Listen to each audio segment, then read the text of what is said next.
Sweet Unplugged. Sweet Unplugged.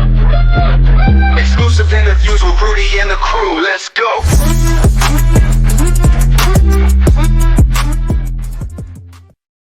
Hey, welcome to Sweep the League TV, and guess what? It's Shemaiah, and you know what time it is. It's time to have some fun. Big shout out to Rudy, the founder of Sweep the League TV. Big shout out to Coach Gio and Derek Gervin. They always holding it down, and I must say, the Hall of Famer UTSA, Derek Gervin, he just got inducted in the 2024 class, so big shout out to you, Derek Gervin. I just want to say this is a fun segment. This is like the first. She's making history with us tonight, and I just want to say we have a special guest today, author Rhonda Parker. She has an amazing book that we're going to be kind of discussing. It is Crossroads, and she has an amazing website you need to check out. It's RhondaParkerTaylor.com. First and foremost, we're going to learn about her because I know she's from Indiana, so she likes a little bit WNBA, Caitlin Clark. So we're going to have some fun today. So first and foremost, Rhonda, how you doing?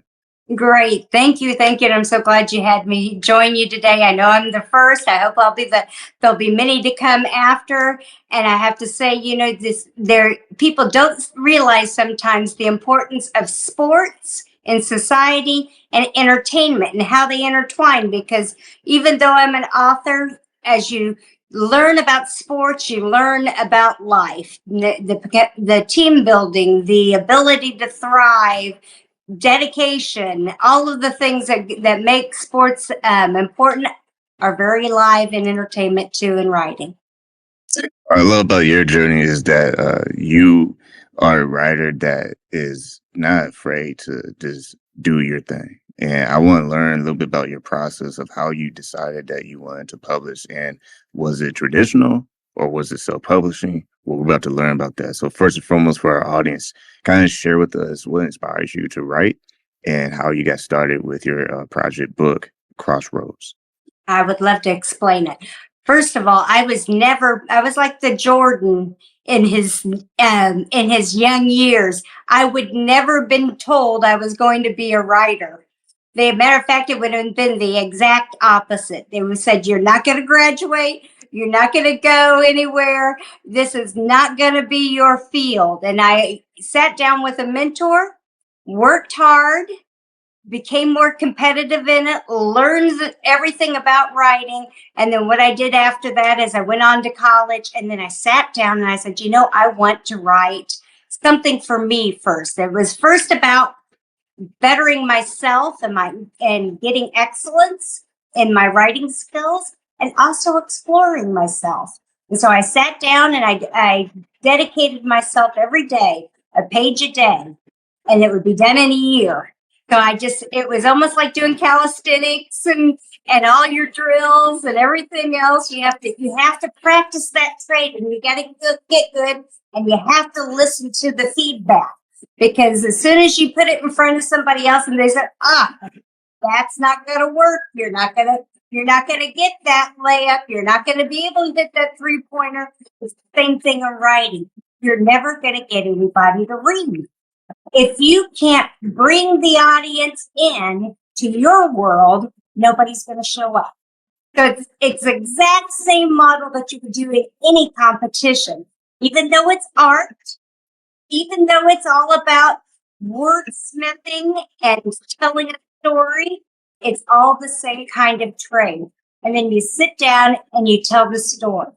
Some people are better storytellers than others. Other people have, maybe more of a research background. But it's all the same kind of thing. So for me, it was a practice of sitting down and being disciplined, setting up a space that I could be successful, and then moving that towards a successful model. And I chose to do what they call a hybrid approach, which is kind of in between the traditional publishing and the self-publishing. I had a traditional publisher, and after 2 years, we'd almost got it all the way to the finish line, and they pulled out on me. So that contract was null and void, just like any other contract out there. If you can't get the signature and you can't get it on the floor, then you end up starting from scratch. I had to started again, and I'm thinking, I'm getting old. I'm getting past that prime. What am I going to do? So I had to make a decision. Am I going to do the 2-year process again, or am I going to go back and reevaluate? And so I and with minds with J.J. Hibbert and Kevin Carrington, and they said, we can make this a good best-selling book, and let's do it. And so we came to an agreement, and off we went from there. I remember I was reading down your bio that you had a little challenge going on where you had to kind of lose a little bit of steam, but you came back, you bounced back, you still got the book out there. What does it feel like, for one, to be able to get your book out to the massive audience out there? And part 2 question would be, what was your marketing game plan? Well, the part 1 is it gives you, just like anything, when someone hits their goal, gives you the goosebumps, the spine's tingling. And I think the biggest part of it for me was not just getting it out there, but I was able to gain an endorser, Meryl Hemingway. For the younger generation, they may not know who she is, but she was an Academy Award winning, did movies with Woody Allen, and her grandfather is Ernest Hemingway, the great writer. And that Meister Media had said, let's go, let's send her a letter, have her look at it, see if she would consider endorsing it and putting it in her book club. And what she did in that was phenomenal. She read it. It took about 2-3 weeks to get a memo back saying she would endorse it, write the forward. And then she put a YouTube video out called Meryl Hemingway Praises Rhonda Parker Taylor's Crossroads. When I listened to it, I was the first 1,000 views. I swear, I kept on hitting it. What? I'm a small town Indiana Hoosier. You've all watched that movie out there, Hoosiers. The gyms are about 10 people, right? Well, we're a little bit bigger now, and we're a little bit stronger now, but I'm still that small town girl, and the Larry Birds and all of us of making it. And here's this Hollywood movie star and someone that knows wordsmithing, and she's praising my work. And the reason why is she said, even chocolate has an expiration. Everything you need to know about crossroads. We all come to crossroads where we have to dedicate ourselves to ourselves. No matter what happens, in our life, we have to make that decision. Or we could be like one of the people in the book where they go and they get in their car, and then now they're sitting in court and they're, up for murder, or it could be that, the main character, Paris Pennington, who's totally out of balance, workaholic, and she gets called to jury duty, and her whole life starts falling apart because she realizes life is not that simple and not the way she thought it was going to be. So when she sent that out, I swear I was the first 1,000 views. And then what ended up happening after that is I had to come down to reality. Are you going to do another book? Are you going to actually get out there and do book signings and make this, your part of your life? Or are you going to sit here on YouTube and play it another 10,000 times? So I had to get serious about it. And then I forgot the next question. Oh, it's fun because I was just about to piggyback on the main character, because Paris, that you mentioned in your book, Crossroads, that is available right now on Amazon. And you also, like I said, you can go to Rhonda's website, RhondaParkerTaylor.com. My next question will be, when you were developing the character, we know that this is all about her facing some significant adversity.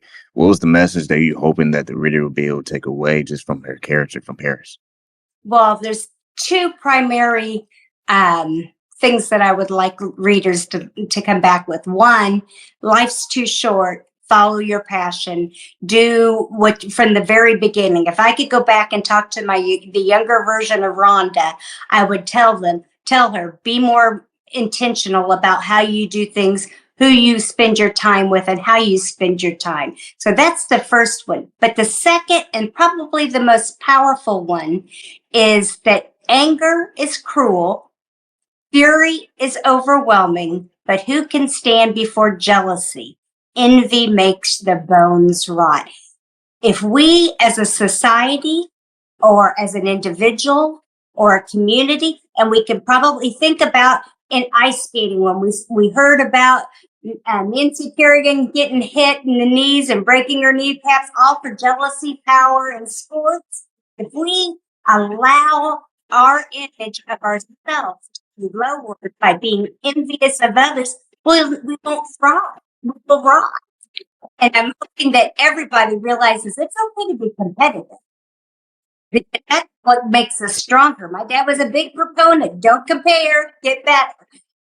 But at the same time, you don't want it to deteriorate who you are and become envy and jealousy. What I like about you, one, is you have awesome energy. Like, we got to have you back on in the future because I just love how passionate you are about not just your book, but just life in general. And I think that's awesome. When you look at the opportunities to see how feedback has come with your book Crossroads. I kind of peeped at the page on Amazon. You got a lot of reviews and they're pouring in. What is it like as a writer and as an author to be able to see people's feedback on your work? It's been wonderful. I love book signings. If I could do a book signing 24 hours a day and just talk to people about writing and books and what they mean to us, I would do it. But also, it's been a learning lesson to take that feedback. Because some people have some great feedback of what they'd like to see or what they experienced. So I loved that part of it too. But I can tell you that's one of the parts that scared me. And my sister had to be my accountability partner and say, why haven't you published it? After the heartbreak of the traditional publishers pulling out, and I sat it there and she said, you aren't doing it because you're afraid of the reviews and you're afraid to make yourself vulnerable to being out there. And I had to think about it for a second. First, I wanted to deny it because what do big sisters know? They know nothing, right? They've only known you your entire life. And I finally had to realize, you know what? She was right. If we don't make ourselves vulnerable and put ourselves out there, we'll never get that first contract. We'll never get out there and make our dreams come true.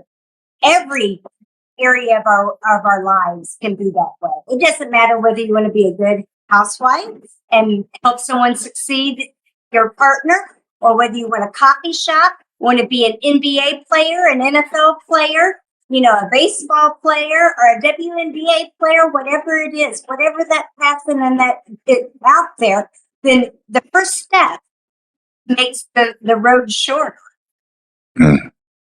Okay, you got bars. I see you got some bars. My next question, we got about 2 minutes left, is real fast. When you look at the adversity that you had to overcome as an author, as a writer, what would you say to our viewers out there? And this will be podcast as well for audio. What would you say our viewers and our listeners? What made you stay motivated and what continues to inspire you to pursue your creative dreams and goals?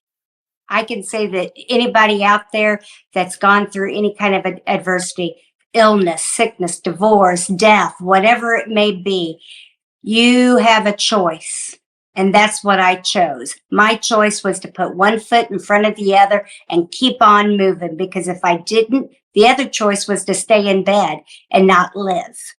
And so all of us, no matter what the setbacks, what the things that go on in our lives, we have to determine that the next step we make is important and be intentional about what our lives mean to ourselves and to those around us.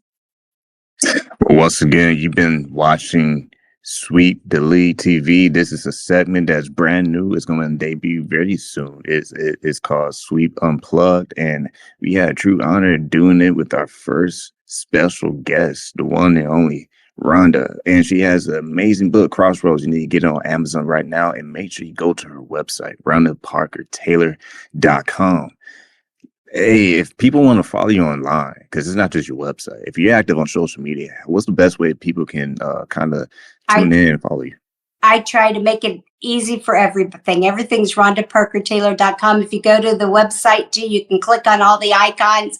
The only ones that aren't Rhonda Parker Taylor are the ones that make you not like Twitter or X, I think is what it's called now. They have that at one and that at the end, but RhondaParkerTaylor.com. And hey, they're trying to do something different. Like, share, and let's move this forward so everybody can enjoy the entertainment along with their sports. I'm Shema. You've been watching Sweep Unplugged, and big shout out to Rudy holding it down and the whole crew. Sweep the Lead TV. Make sure you hit that subscribe button. Sweep Unplugged. Sweep Unplugged.